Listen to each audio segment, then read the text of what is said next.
YCP ఉగ్రవాదం నుండి రాష్ట్రాన్ని కాపాడుకుందాం. జగన్ రెడ్డి పాలనలో ప్రజల ధన, మాన, ప్రాణాలకు రక్షణ లేకుండా పోయింది. బడుగు, బలహీన, దళిత, మైనార్టీ వర్గాల వేధింపులు, మహిళలపై అకృత్యాలకు రాష్ట్రం వేదికగా మారింది. కానీ తన పాలనను ప్రశ్నిస్తే ప్రజలైనా, ప్రతిపక్ష నేతలైనా, ఎవరైనా సరే రౌడీల దాడులను, పోలీస్ కేసులను, లాకప్ హింసను ఎదుర్కోక తప్పదు అన్నట్టు జగన్ రెడ్డి మొదట్నుంచి వ్యవహరిస్తున్నాడు. ఒక్కసారి వెనక్కి వెళితే కోవిడ్ సమయంలో మాస్కులు అడిగిన డాక్టర్ సుధాకర్, మద్యంపై ప్రశ్నించిన ఓం ప్రతాప్ల ప్రాణాలు తీశారు. ఇసుక మాఫియాను ప్రశ్నించిన వరప్రసాద్కు పోలీస్ స్టేషన్లోనే శిరోముండనం చేశారు. ఇలాంటివి కొల్లలు. చట్టాన్ని కాపాడాల్సిన పోలీసు వ్యవస్థలోని కొందరు కళాంకిత పోలీసులు జగన్మోహన్ రెడ్డి ప్రైవేటు సైన్యంగా మారి ప్రజలను వేధించడం మరీ దారుణం. ఇప్పటికే ప్రజా సంఘాలు, మేధావుల నోళ్లు పెగలకుండా చేశాడు జగన్ రెడ్డి. ఇక ప్రజలకు ఉన్న ఒకే ఒక్క అండ ప్రతిపక్షమైన తెలుగుదేశం. 40 ఏళ్లుగా తనను ఆదరిస్తున్న ప్రజలకు అండగా నిలిచే బాధ్యత తెలుగుదేశం పార్టీకి ఉంది. ప్రజలను చైతన్యవంతులను చేసే బాధ్యత ఆ పార్టీ అధినేతగా, ప్రతిపక్ష నేతగా చంద్రబాబు గారిపై ఉంది. అందుకే తన పార్టీ కార్యకర్తల ప్రాణాలను వైసీపీ రౌడీలు బలిగొంటున్నా, తన పార్టీ నేతలపై అక్రమ కేసులు పెట్టి వేధిస్తున్నా, ఏకంగా తన కుటుంబ సభ్యుల పరువు ప్రతిష్టలనే అసెంబ్లీలో నిలబెట్టి అవమానించిన ప్రజల కోసం వారికి అండగా నిలిచి వారిని చైతన్యవంతులను చేసే బాధ్యత తీసుకున్నారు చంద్రబాబు గారు. ప్రజలను చైతన్యవంతులను చేయడానికి చంద్రబాబు గారు చేస్తున్న పర్యటనలకు ప్రజల నుంచి విశేష స్పందన వస్తోంది. జగ్గంపేట, పెద్దాపురం పర్యటనలలో ప్రజా స్పందన చూసి భయపడిన జగన్ రెడ్డి ప్రభుత్వం అనపర్తి సభకు అడ్డంకులు సృష్టించింది. అయితే నాడు సహాయ నిరాకరణ ఉద్యమంలో మహాత్మా గాంధీ చేసిన దండి మార్చి స్ఫూర్తితో చంద్రబాబు గారు 7 కిలోమీటర్లు నడిచి అనపర్తి మార్చి నిర్వహించారు. అన్ని వర్గాల ప్రజలను ఏకం చేస్తూ ప్రభుత్వ తీరును ఎండగడుతూ సాగిన అనపర్తి సభ విజయవంతం అయ్యింది. దీంతో ఉలిక్కిపడిన ప్రభుత్వం హింసతో అయినా ప్రజల, ప్రతిపక్షాల గొంతు నొక్కకపోతే లాభం లేదని భావించి గన్నవరం విధ్వంసాన్ని పక్కాగా ప్లాన్ చేసి అమలు చేసింది.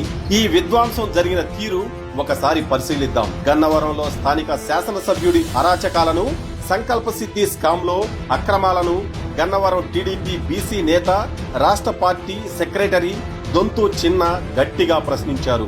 దీంతో ఆ స్థానిక ఎమ్మెల్యే అనుచరులు దొంతు చిన్నాకు ఫోన్ చేసి మా నేతను విమర్శిస్తావా అంటూ బెదిరించారు. ఇది అంతటితో ఆగలేదు. కొంతమంది పోలీసులతో సహా వైసీపీ కార్యాలయం నుంచి వచ్చిన వైసీపీ రౌడీ మోకలు తెలుగుదేశం పార్టీ కార్యాలయంలో విధ్వంసం సృష్టించారు. కార్లు తగలబెట్టారు, ఫర్నిచర్ ధ్వంసం చేశారు. పోలీసులు వారికి పూర్తిగా సహకరించారు. ఇది కాకుండా ఘటనపై నిరసనలు తెలుపుతున్న టీడీపీ కార్యకర్తలపై రెండోసారి కూడా వైసీపీ గూండాలు దాడులకు పాల్పడ్డారు. మళ్లీ దొంతు చిన్న ఇంటికి వెళ్లి అతని వాహనాలను ధ్వంసం చేశారు. గంటల పాటు యథేచ్ఛగా విధ్వంసం జరుగుతున్నా పోలీసులు వైసీపీ గూండాలను వారించలేదు. రాష్ట్ర తెలుగుదేశం పార్టీ నుంచి పోలీసు అధికారులకు ఫిర్యాదులు చేసినా పట్టించుకోలేదు. కనీసం అదనపు బలగాలు తెచ్చి పరిస్థితిని చక్కదిద్దలేదు. ఈ దాడుల ఘటనలు అన్నీ అక్కడ ఉన్న సీసీ కెమెరాలలో, అక్కడ ఉన్న వారి సెల్ ఫోన్లలో రికార్డు అయ్యాయి. కత్తులు, కర్రలు, ఇనుప రాడ్లు, రాళ్లతో వైసీపీ శ్రేణులు, వారికి నాయకత్వం వహిస్తున్న గూండాలు స్వైర విహరం చేస్తుంటే వారిని కనీసం నిలువరించలేని పోలీసులు దాడిలో బాధితులైన తెలుగుదేశం నాయకులు, కార్యకర్తలపైనే రివర్సులో హత్యాయత్నం, ఎస్సీ ఎస్టీ అట్రాసిటీ సెక్షన్ల కింద అక్రమ కేసులు బనాయించి జైలుకు పంపించారు.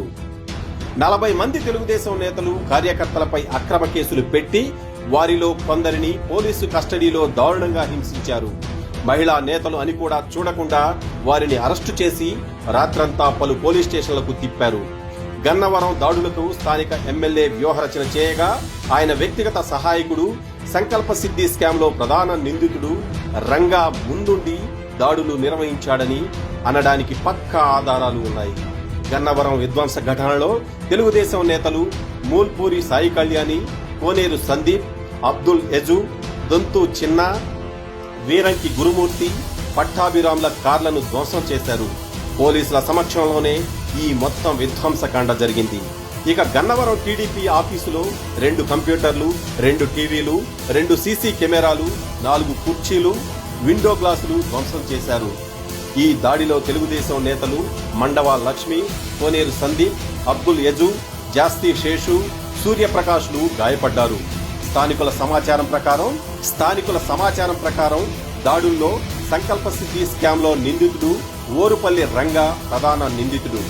ఇక వైసీపీ గూండాలు Ravi, Nagesh, Tellapolu Ramu, Gousani, Nallaprasad, P Babji, K Chitti, G Parandhamayya, G Sudhakar, T బాబీలతో పాటు 100 మందికి పైగా రౌడీలు మారణాయుధాలతో దాడులు చేశారు.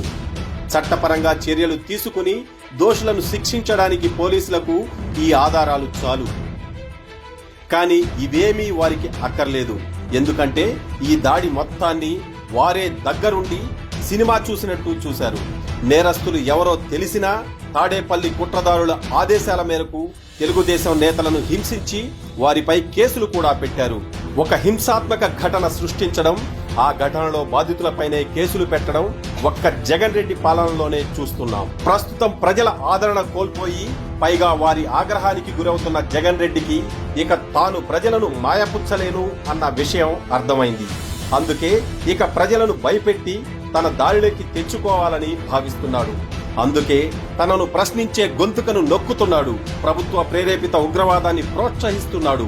దీనికి కొందరు పోలీసులు కూడా సహకరించడం దారుణం. అయితే ఈ ప్రభుత్వ ప్రేరేపిత ఉగ్రవాదానికి రౌడీలతో కలిసి పోలీసులు పాల్పడుతున్న హింసకు తెలుగుదేశం అధినేత గాని, నేతలు గాని, కార్యకర్తలు గాని భయపడరు. జగన్ రెడ్డి నియంతృత్వాన్ని ఎదిరించడానికి దేనికైనా సిద్ధంగా ఉంటుంది తెలుగుదేశం పార్టీ.